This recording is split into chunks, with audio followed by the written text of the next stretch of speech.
ഇന്ന് നമുക്ക് വളരെ ഈസി ആയിട്ട് സ്റ്റിച്ച് ചെയ്യാൻ പറ്റുന്ന ഒരു പെപ്ലം ടോപ്പ് കാണാം. ഈ ഒരു മെറ്റീരിയലാണ് ഞാൻ അതിനുവേണ്ടി യൂസ് ചെയ്തിട്ടുള്ളത്. ഇതൊരു കോട്ടൺ മിക്സ് മെറ്റീരിയലാണ്. 1.5 മീറ്റർ മെറ്റീരിയലാണ് ഞാൻ എടുത്തിട്ടുള്ളത്. ഫുൾ സ്ലീവ് തയ്ക്കാനുള്ളത് കൊണ്ടാണ് 1.5 മീറ്റർ എടുത്തിട്ടുള്ളത്. ഫസ്റ്റ് നമുക്ക് യോക്ക് പോർഷൻ കട്ട് ചെയ്തെടുക്കണം. യോക്കിനായിട്ട് ഞാൻ 11 ഇഞ്ചസാണ് എടുക്കുന്നത്. 11 ഇഞ്ച് നീളത്തിൽ ഞാൻ യോക്ക് പോർഷൻ ഒന്ന് കട്ട് ചെയ്ത് മാറ്റുന്നുണ്ട്. അതിനുശേഷം മാത്രമാണ് ബാക്കിയുള്ള മെഷർമെൻറ്റ്സ് എല്ലാം കൊടുക്കുന്നത് കേട്ടോ.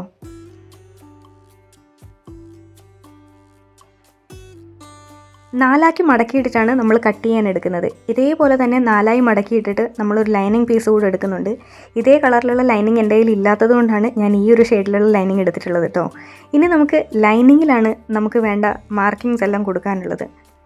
കഴുത്തകലം 3ഉം കഴുത്തിറക്കം 4ഉമാണ് കൊടുത്തിട്ടുള്ളത്.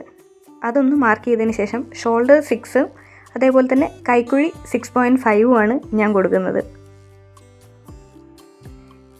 ബാക്കിയെല്ലാം ഞാൻ എനിക്ക് വേണ്ട അളവുകളാണ് എടുക്കുന്നത്. ഒരു 1.5 ഇഞ്ച് ഞാൻ എക്സ്ട്രായും മാർക്ക് ചെയ്യുന്നുണ്ട് കേട്ടോ. അതായത് ചെസ്റ്റ് 8 എടുത്തു കഴിഞ്ഞാൽ ഒരു 1.5 ഇഞ്ച് 9.5 വരെ എക്സ്ട്രാ മാർക്ക് ചെയ്യുന്നുണ്ട്. അതുപോലെ തന്നെ വേസ്റ്റിൻ്റെ സൈഡാണെങ്കിലും 7 എടുക്കുന്നുണ്ട്. അവിടെ 1 ഇഞ്ച് മാത്രമേ ഞാൻ എക്സ്ട്രാ മാർക്ക് ചെയ്യുന്നുള്ളൂ. 8 കൊടുക്കുന്നുണ്ട്.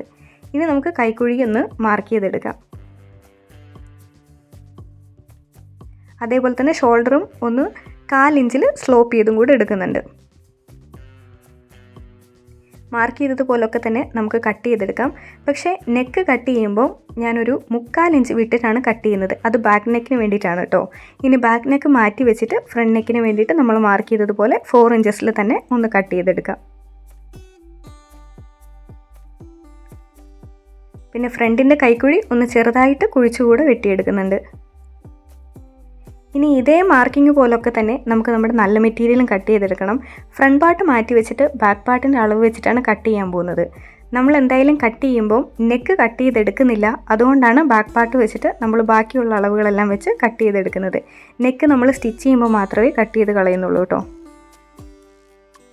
അങ്ങനെ യോക്ക് പോർഷൻ എല്ലാം കട്ട് ചെയ്ത് കഴിഞ്ഞ് ഇനി പെപ്ലം ടോപ്പിൻ്റെ താഴേക്ക് വേണ്ട ഭാഗമാണ് നമുക്ക് കട്ട് ചെയ്തെടുക്കാനുള്ളത്. ഞാനൊരു 13.5 ലെങ്തിലാണ് ഞാൻ കട്ട് ചെയ്തെടുക്കുന്നത്. ആദ്യത്തെ പീസ് ഫ്രണ്ട് പാർട്ടിലേക്ക് വേണ്ടിയിട്ടും പ്ലീറ്റ്സ് ഇട്ടിട്ടാണ് കേട്ടോ ചെയ്യുന്നത്. ഫ്രണ്ട് പാർട്ടിലേക്ക് വേണ്ടിയിട്ടൊരു പീസ്, അതേപോലെ തന്നെ സെയിം അളവിൽ ബാക്ക് പാർട്ടിലേക്ക് വേണ്ടിയിട്ടും നമുക്കൊരു പീസ് കട്ട് ചെയ്തെടുക്കാനുണ്ട്.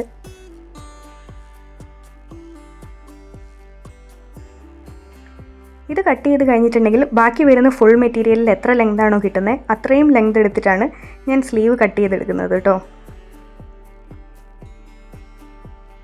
ഇത് ടോട്ടൽ ഓൾമോസ്റ്റ് 22 ഇഞ്ച് വരെ ലെങ്ത് ഉണ്ടായിരുന്നു. ആ ലെങ്ത് മുഴുവനും ഞാൻ മാർക്ക് ചെയ്തെടുത്തിട്ടുണ്ട്.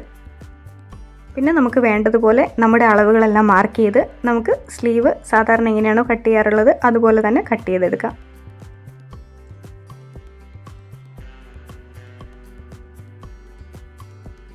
അങ്ങനെ സ്ലീവ് കട്ട് എടുത്തിട്ടുണ്ട്. അതിൻ്റെ നടുവിലായിട്ട് ചെറിയൊരു നോച്ചും കൂടെ കൊടുത്തു. ഇനി നമുക്ക് സ്റ്റിച്ചിങ് സ്റ്റാർട്ട് ചെയ്യാം. ഫ്രണ്ട് പാർട്ടാണ് നമ്മൾ ഫസ്റ്റ് സ്റ്റിച്ച് ചെയ്യുന്നത്. ഫ്രണ്ട് പാർട്ടിൻ്റെ നല്ല വശത്തിലേക്കാണ് നമ്മൾ നമ്മുടെ ലൈനിങ് കട്ട് ചെയ്ത് വെച്ചത് എടുത്ത് വെക്കുന്നത്. ഇനി ഒന്ന് പേൾപ്പിന് യൂസ് ചെയ്ത് അതൊന്ന് സെക്യൂർ ചെയ്ത് കൊടുത്തതിന് ശേഷം വേണം നമുക്ക് നെക്ക് ആ ലൈനിങ് ക്ലോത്തിലുള്ളതുപോലെ തന്നെ ഒന്ന് തയ്ച്ചെടുക്കാൻ. ഒരു 1/4 ഇഞ്ച് സ്പേസ് കൊടുത്തിട്ടാണ് നമ്മൾ സ്റ്റിച്ച് ചെയ്തെടുക്കുന്നത്. ഇങ്ങനെ സ്റ്റിച്ച് ചെയ്യാനായിട്ടാണ് നമ്മൾ നല്ല ക്ലോത്തിൻ്റെ നെക്ക് നേരത്തെ തന്നെ കട്ട് ചെയ്യാതിരുന്നത് കേട്ടോ. അങ്ങനെയാകുമ്പം കഴുത്ത് അകന്നു പോകുന്ന പ്രശ്നങ്ങളൊന്നും വരില്ല. സ്റ്റിച്ച് ചെയ്തതിന് ശേഷം നമുക്ക് ആ നെക്കിൻ്റെ ബാക്കി വേണ്ടാത്ത ഭാഗമെല്ലാം കട്ട് ചെയ്ത് കളഞ്ഞ് ചെറിയ കട്ടുകളൊക്കെ ഇട്ടിട്ട് നമുക്കിതൊന്ന് തിരിച്ച് മറിച്ചിട്ടെടുക്കാം.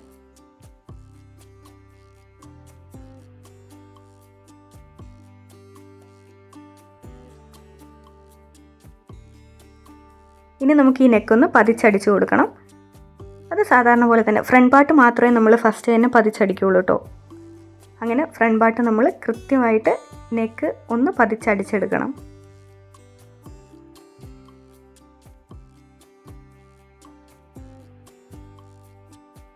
അപ്പോൾ നമ്മൾ അതൊന്ന് സ്റ്റിച്ച് ചെയ്തെടുത്തിട്ടുണ്ട്. ഇനി ഫ്രണ്ട് എങ്ങനെയാണോ സ്റ്റിച്ച് ചെയ്തത് അതുപോലെ തന്നെ ബാക്കും നമ്മൾ പേൾപ്പിന് യൂസ് ചെയ്ത് മെറ്റീരിയലിന് മുകളിലായിട്ട് ലൈനിങ് ഒക്കെ വെച്ചിട്ട് നമ്മൾ അതുപോലെ തന്നെ സ്റ്റിച്ച് ചെയ്തെടുക്കുകയാണ്. ബാക്ക് പാർട്ടിന് നെക്കും സ്റ്റിച്ച് ചെയ്ത് കഴിഞ്ഞതിന് ശേഷം മാത്രമാണ് നമ്മൾ ആ നല്ല ക്ലോത്തിൽ നിന്ന് ആ നെക്കിൻ്റെ പാർട്ട് കട്ട് ചെയ്ത് മാറ്റുന്നത് കേട്ടോ. പക്ഷേ ഇത് കട്ട് ചെയ്ത് മാറ്റി കഴിഞ്ഞിട്ടുണ്ടെങ്കിൽ നമ്മൾ തിരിച്ചിട്ട് കഴിഞ്ഞാൽ ഇപ്പം തന്നെ പതിച്ചടിക്കുന്നില്ല. ഷോൾഡർ ജോയിൻ ചെയ്തതിന് ശേഷം മാത്രമേ നമ്മൾ അത് സ്റ്റിച്ച് ചെയ്യുള്ളൂ.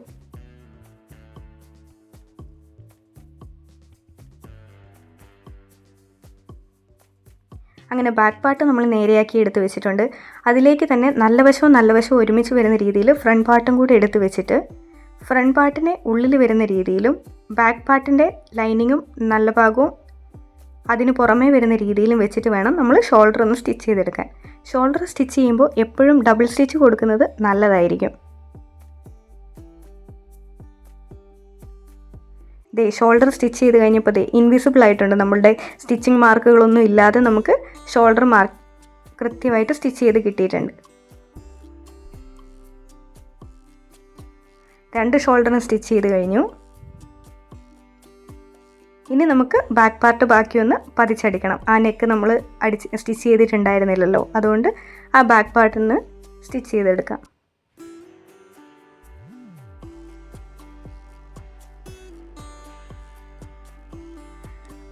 അതെല്ലാം സ്റ്റിച്ച് ചെയ്ത് കഴിഞ്ഞിട്ടുണ്ടെങ്കിൽ ഇനി നമുക്ക് യോക്ക് പോർഷനിലേക്ക് നമ്മുടെ താഴേക്കുള്ള ഭാഗം ഒന്ന് അറ്റാച്ച് ചെയ്ത് കൊടുക്കുകയാണ് വേണ്ടത്. ഞാനിവിടെ ഗ്യാദേഴ്സാണ് എടുക്കുന്നത്. പ്ലീറ്റ്സ് 1 by 1 ഇട്ട് കൊടുക്കുന്നില്ല. ഒരു പ്ലെയിൻ സ്റ്റിച്ച് ഇട്ട് കൊടുത്തതിന് ശേഷം നൂല് വലിച്ച് ഗ്യാദേഴ്സ് ഉണ്ടാക്കിയിട്ട് അത് വെച്ചൊന്ന് സ്റ്റിച്ച് ചെയ്ത് കൊടുക്കുകയാണ് ചെയ്യുന്നത്. ഇതാണ് ഏറ്റവും എളുപ്പമുള്ള വഴി. നമ്മൾ സ്റ്റിച്ച് ചെയ്തെടുത്ത് കഴിയുമ്പോൾ 2 നൂല് വരും സൈഡിൽ. അതിൽ 2 നൂലിനെ സെപ്പറേറ്റ് ചെയ്ത് ഒരു നൂലിൽ മാത്രം പിടിച്ചിട്ട് ഒന്നിങ്ങനെ നീക്കി കൊടുത്താൽ മതി. കൃത്യമായിട്ട് നമുക്ക് ഗ്യാദേഴ്സ് അടിപൊളിയായിട്ട് കിട്ടും കേട്ടോ. അപ്പോൾ നമ്മൾക്ക് ആവശ്യമുള്ള ലെങ്തിലേക്ക് അത്രയും വരുന്ന രീതിയിലായിട്ട് നമുക്ക് കൃത്യമായിട്ട് ഇതിന് ചുരുക്കിട്ട് കൊടുക്കാം.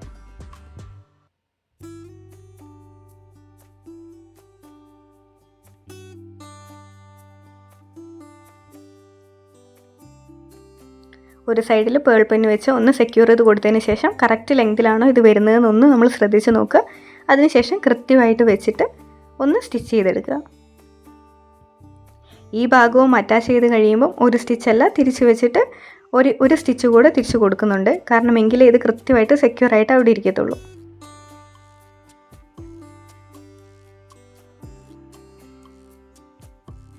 കൃത്യമായിട്ട് ഫ്രണ്ട് പാർട്ട് സ്റ്റിച്ച് ചെയ്തെടുത്തിട്ടുണ്ട്. ഇപ്പോൾ എങ്ങനെയാണോ ഫ്രണ്ട് പാർട്ട് സ്റ്റിച്ച് ചെയ്തിട്ടുണ്ടായിരുന്നത്, എങ്ങനെയാണോ നമ്മൾ ഗ്യാദേഴ്സ് എടുത്തിട്ടുണ്ടായിരുന്നത്, അതേപോലെ തന്നെ നൂല് വലിച്ച് ബാക്ക് പാർട്ടിലേക്ക് വേണ്ടിയും ഗ്യാദേഴ്സ് എടുത്തിട്ട് കൃത്യമായിട്ട് വെച്ച് നമ്മളൊന്ന് സ്റ്റിച്ച് ചെയ്തെടുക്കുകയാണ് ചെയ്യുന്നത്. വളരെ കറക്റ്റായിട്ട് തന്നെ നമുക്ക് ബാക്ക് പാർട്ടും ഫ്രണ്ട് പാർട്ടും കറക്റ്റായിട്ടുണ്ട്. ഇനി നമുക്ക് വേണം നമ്മുടെ സ്ലീവ്സ് അറ്റാച്ച് ചെയ്ത് കൊടുക്കാനായിട്ട്. സ്ലീവ്സ് നമ്മൾ നേരത്തെ കട്ട് ചെയ്ത് വെച്ചിട്ടുണ്ടായിരുന്നു. ആ സ്ലീവ്സിൻ്റെ നല്ല പാർട്ട് നമ്മുടെ ഡ്രസ്സിൻ്റെ നല്ല പാർട്ടിലേക്ക് വെച്ചിട്ട് വേണം നമ്മൾ സ്റ്റിച്ച് ചെയ്തെടുക്കാനായിട്ട്. എനിക്ക് ചെറിയൊരു പ്ലീറ്റ്സ് എല്ലാം ഉള്ള സ്ലീവ്സാണ് ഇഷ്ടം. അതുകൊണ്ട് തന്നെ ഞാനൊരു 3-4 പ്ലീറ്റ്സ് ചെറിയ പ്ലീറ്റ്സ് വീതം ഇട്ട് കൊടുക്കുന്നുണ്ട്. സ്ലീവ്സ് തയ്ക്കുമ്പോഴും എപ്പോഴും നമ്മൾ സെൻറ്ററിൽ വെച്ചിട്ടാണ് സ്ലീവ്സ് തയ്ച്ച് തുടങ്ങുന്നത്. എന്നിട്ട് തിരിച്ച് വന്ന് വീണ്ടും നെക്സ്റ്റ് സൈഡിലേക്ക് നമ്മൾ സ്റ്റിച്ച് ചെയ്യുന്നു. അവിടുന്ന് വീണ്ടും സൂചി കുത്തി തിരിച്ച് വന്ന് സെൻറ്ററിൽ തന്നെയാണ് നമ്മൾ അവസാനിപ്പിക്കുന്നത്.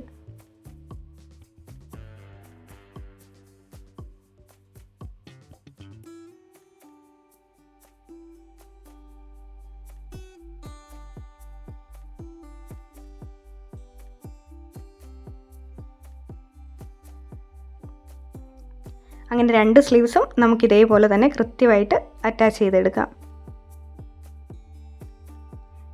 സ്ലീവ്സ് എല്ലാം കൃത്യമായിട്ട് തന്നെ അറ്റാച്ച് ചെയ്തെടുത്തിട്ടുണ്ട്. ഇനി 2 സ്ലീവിൻ്റെയും അറ്റം നമുക്കൊന്ന് മടക്കി സ്റ്റിച്ച് ചെയ്ത് കൊടുക്കണം.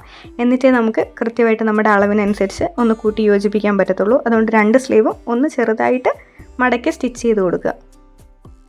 ഇനി കൃത്യമായി നമ്മുടെ അളവുകളൊക്കെ നോക്കി നമ്മുടെ അളവിനനുസരിച്ച് തന്നെ കൃത്യമായിട്ട് വണ്ണം കുറച്ചോ അല്ലെങ്കിൽ വണ്ണം കൂട്ടിയോ എങ്ങനെയാണെന്ന് വെച്ചാൽ കറക്റ്റായിട്ട് നമുക്ക് സ്റ്റിച്ച് ചെയ്തെടുക്കാം.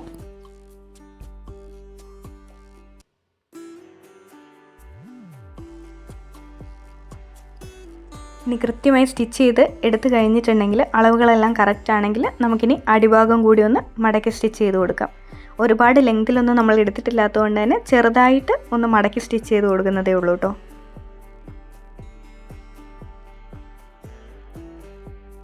അങ്ങനെ നമ്മുടെ ഡ്രസ്സ് കംപ്ലീറ്റ് ആയിട്ടുണ്ട്. വളരെ ഈസി ആയിട്ട് തന്നെ ഇപ്പോഴത്തെ ട്രെൻഡിങ് പെപ്ലം ടോപ്പ് നമുക്ക് സ്റ്റിച്ച് ചെയ്തെടുക്കാനായിട്ട് പറ്റും. കൃത്യമായിട്ട് ഫുള്ളായിട്ടുള്ള സ്ലീവ് നമുക്ക് കിട്ടിയിട്ടില്ല കേട്ടോ. കൃത്യമുണ്ടായിരുന്ന മെറ്റീരിയൽ എത്രയാണോ അത് ഫുള്ള് യൂട്ടിലൈസ് ചെയ്തിട്ടുണ്ട്. 1.5 മീറ്റർ മുഴുവൻ തുണിയും യൂസ് ചെയ്തിട്ടാണ് നമ്മൾ സ്റ്റിച്ച് ചെയ്തെടുത്തിട്ടുള്ളത്. കോളേജിൽ പോകുമ്പോഴോ ഓഫീസിൽ പോകുമ്പോഴൊക്കെ ഏറ്റവും നമുക്ക് യൂസ് ചെയ്യാനായിട്ട് പറ്റുന്ന നല്ലൊരു മോഡൽ ഡ്രസ്സാണിത്. അതുപോലെ തന്നെ നല്ല കംഫർട്ടബിളാണ് കേട്ടോ നമ്മളിത് വെയർ ചെയ്ത് കഴിഞ്ഞിട്ടുണ്ടെങ്കിൽ.